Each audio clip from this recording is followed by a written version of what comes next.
নমস্কাৰ, জানো আহক গুৱাহাটীৰ বৰাগাঁৱত নিৰ্মিত শ্বহীদ স্মাৰক ক্ষেত্ৰৰ সবিশেষ আৰু এয়াই হৈছে শ্বহীদ স্মাৰক ক্ষেত্ৰ আৰু উদ্যোগ।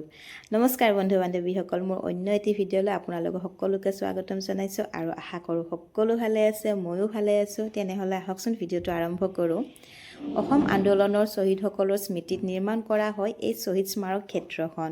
মুখ্যমন্ত্ৰী ডক্টৰ হিমন্ত বিশ্ব শৰ্মা ডাঙৰীয়াই এই শ্বহীদ স্মাৰক ক্ষেত্ৰ উদ্বোধন কৰে 10 ডিচেম্বৰতে। আৰু ইয়াতে প্ৰায় ভূমি আছে 117 বিঘা ভূমি সামৰি লয় এই শ্বহীদ স্মাৰক ক্ষেত্ৰখন অসম আন্দোলনৰ যি 860 গৰাকী শ্বহীদৰ প্ৰতি উৎসৰ্গিত কৰা হৈছে। ইয়াত প্ৰায় 400ৰো অধিক শ্বহীদৰ আবক্ষ মূৰ্তি স্থাপন কৰা হৈছে। যিসকলৰ ফটো পোৱা নহ'ল তেওঁলোকৰ নামৰ ফলক সংৰক্ষণ কৰা হৈছে। এই ক্ষেত্ৰখনত নিৰ্মাণ কৰা হৈছে 13 মহলীয়া উচ্চ স্মাৰক, যিটো স্মৃতিৰ চিহ্ন হিচাপে দৃষ্টিনন্দন। এই স্মাৰকটোৰ ভিতৰত আছে অসম আন্দোলনৰ স্মৃতিৰে সমৃদ্ধ সম্পূৰ্ণ গেলেৰী হয়। বাতৰি কাকতৰ প্ৰবন্ধ আৰু আলোকচিত্ৰ, আবক্ষ মূৰ্তি আৰু অন্যান্য দুৰ্লভ নথিপত্ৰ।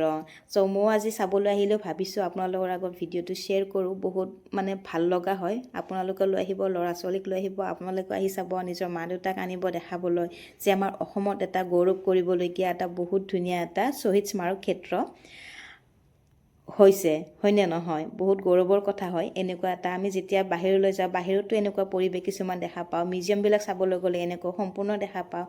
আমাৰ অসমতো এতিয়া এটা গৌৰৱ অনুভৱ কৰা হৈছোঁ আৰু বহুতখিনি, আগতকৈ বহুতখিনি চেঞ্জ হৈছে।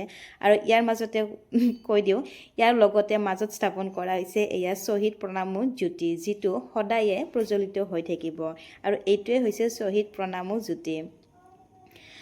তাৰপিছত মই আহি গ'লোঁ ভিতৰৰ পৰা বাহিৰলৈ, আৰু ইয়াতে কি আছে বাহিৰৰখিনি মই আপোনালোক কৈ আছোঁ এতিয়া। ইয়াৰ লগতে যিখন আকৰ্ষণীয় বৈশিষ্ট্যসমূহ হৈছে, দুয়োকাষে বৃহৎ পুখুৰীসহ সুদৃশ্য প্ৰৱেশ পথ বনাই থোৱা আছে, লাইটৰ ধুনীয়া ডেকোৰেশ্যন হৈছে, চাউণ্ড সহ গোটেইখিনি সুবিধা, প্ৰেক্ষাগৃহ। আৰু এয়া হৈছে পূৰা ৰাতিৰ ভিউটো চাবলৈ বহুত ধুনীয়া হৈছে। ধুনীয়াকৈ লাইটবোৰ চেঞ্জিং হৈ থাকে। আৰু মই এনেকৈ গোটেইখিনি ঘূৰি ফুৰি চালোহি। আপোনালোকেও ল'ৰা ছোৱালীক লৈ আহিব।